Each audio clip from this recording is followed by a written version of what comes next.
Hi everyone, Mr. Hawkins with Hawkins Tech, and I've been using iOS 18.4.1 for the past couple of days.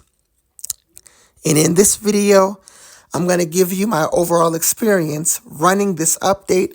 I'm going to share my battery life, battery health on both the iPhone and the iPad, as well as run the Geekbench score on both devices during the video as well. Now, as far as my performance on iOS 18.4.1, since this is a double point update, I do want to mention one bug fix that I've noticed, and it's finally been fixed after several iOS versions. This is my Canary Mail widget, and you see I've just tinted my icons. And this bug, I used to tint my icons and the widget would white out on me. The widget would be completely white, like if the widget wasn't even there. It used to happen on early iOS 15 versions a couple years ago. But that bug where the widget was white every time I tint my icons has now been fixed. I hope the bug doesn't return in iOS 18.4.1 or maybe 18.5, but for right now, they have fixed that bug.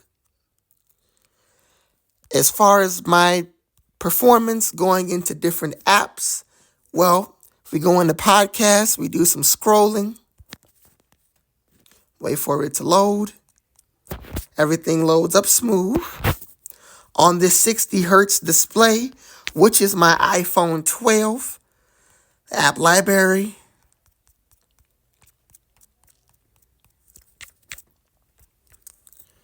performance on this device is pretty great. Now, as far as my battery health, let's go into settings, battery health and charging. You can see here, I'm at 83%.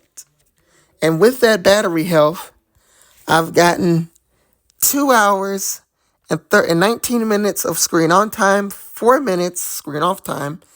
Yesterday, I got 5 hours, 37 minutes screen on time, 14 minutes of screen off time. Now I'm going to share it on the iPad. Now, if we take a look at battery health on my iPad, for some reason, it's showing that I've gotten 4 hours and 13 minutes screen on time, 2 minutes screen off time, even though I just started using this device. Yesterday, I got 9 hours, 31 minutes screen on time, and 5 minutes of screen off time. Unfortunately, this specific iPad I have, it's not one of the newer models that allows you to check the battery health like the recent iPad Pro, the M4 model that was released in 2024, as well as the M2 iPad Air. But this particular model is an iPad Air 4th generation from 2020. Now, as far as my Geekbench score, I'm going to go ahead and run that, and I will share it as well. Geekbench has completed, and on my iPhone, I scored 2,084 for single core, 4,744 for multi-core.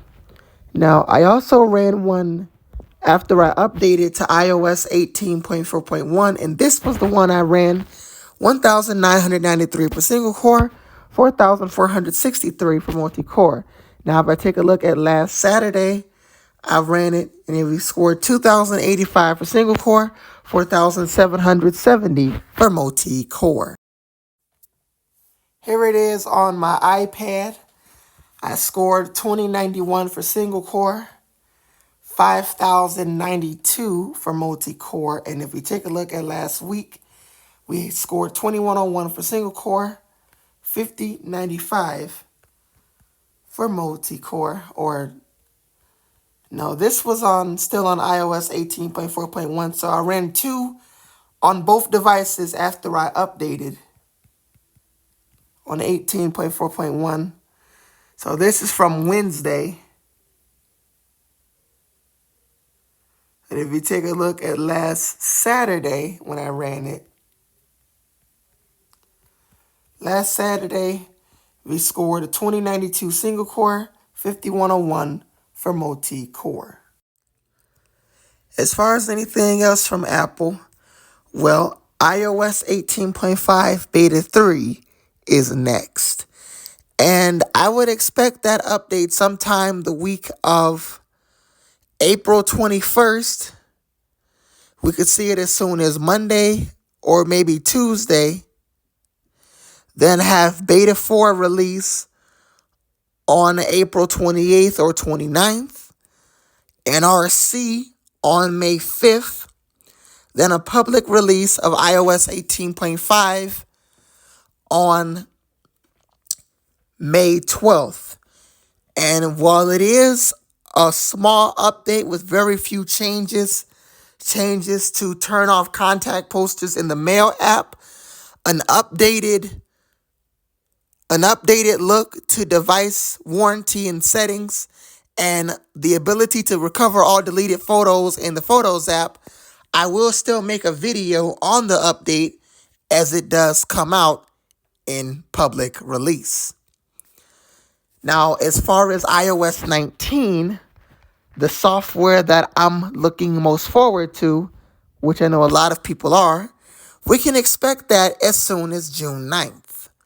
iOS 19 will be shown off on June 9th in the form of beta and have a public release sometime in September. Now, I'm not going to live stream the keynote. I'm going to do a live stream after it with iOS 19. And we are expected a design that looks very similar, sort of having circular icons.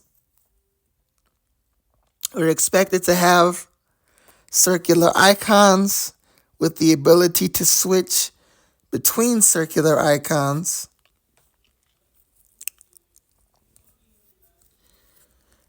And the ability to switch between circular and small icons, which would revert them back to the square shape. As far as anything else from this update, well, that's it for iOS 18.4.1.